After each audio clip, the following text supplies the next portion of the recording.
السلام عليكم ورحمة الله وبركاته. الحمد لله وحده والصلاة والسلام على من لا نبي بعده.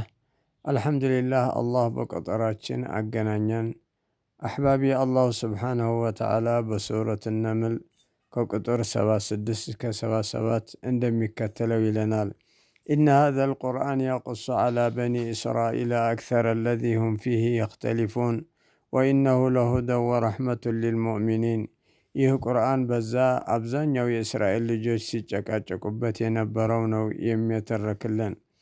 ግን በእነሱ ምክንያት አድርጎ ለምእመናን መመሪያና እዝነት ነው። ስለሆነ የእኛ ማስረጃ ይህ ቁርአን ነቢይና ሙሐመድ ሰለላሁ ዐለይሂ ወሰለም ባመጡልን መንገድ ነው።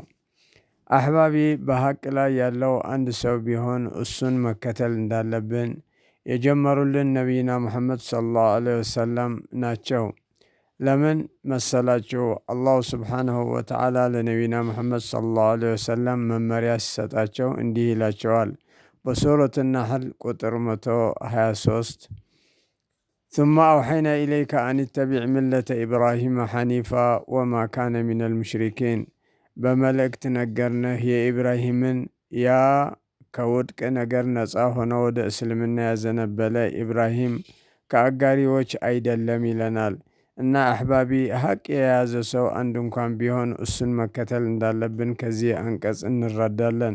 አሁንም ከሱረቱ ነሕል ሳንወጣ በቁጥር 120 እንዲህ ይለናል። ኢነ ኢብራሂመ ካነ ኡመተን ቃኒተን ሊላሂ ሐኒፈ ወለም የኩን ሚነል ሙሽሪኪን። ለዚህኛው አንቀጽ ሙጃሂድ እንዲህ ብሎ ፈስረዋታል። ነቢዩላህ ኢብራሂም ብቻቸው አማኝ ነበሩ፣ ሌሎቻቸው ግን ከሃዲዎች ነበሩ። በሌላ አነጋገር ኢብራሂም እኮ አንድ ሆኖ ሲያበቃ እንደ ህዝብ ነበር። ለአላህ ፍጹም ተገዢ ነበር። ከውድቅ ነገር ነፃ ሆኖ ወደ እስልምና ያዘነበለ ነበር። ከአጋሪዎች አይደለም ማለት ነው። እንደዚሁም በሐቅ ያሉት በጣት የሚቆጠሩ ቢሆንም እነሱን መከተል እንዳለብን አላሁ ስብሓንሁ ወተዓላ በሱረት ያሲን ሰዎች ተልከውላቸው እምቢ ያሉ ጊዜ ከሩቅ ከተማ የመጣ ሌላ አማኝ በተመለከተ እንዲህ ይለናል። በሱረት ያሲን ቁጥር 20 እንደሚከተለው ይነበባል። ወጃአ ሚን አቅሰል መዲነቲ ረጁሉ የስዓ ቃለ ያ ቀውሚ ኢተቢዑ ልሙርሰሊን። እንደዚሁም አንድ ሰው ከሩቅ ቦታ መጥቶ የእሱ ህዝቦች መልእክተኞች ባለመቀበላቸው በመስጋት የእኔ ህዝቦች ሆይ መልእክተኞቹ ያመጠላችሁ ተከተሉ አላቸው።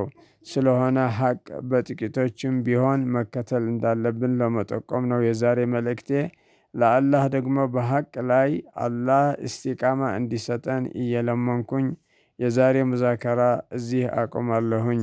وآخر دعوانا أن الحمد لله رب العالمين وصلى الله على محمد وعلى آله وصحبه أجمعين والسلام عليكم ورحمة الله وبركاته.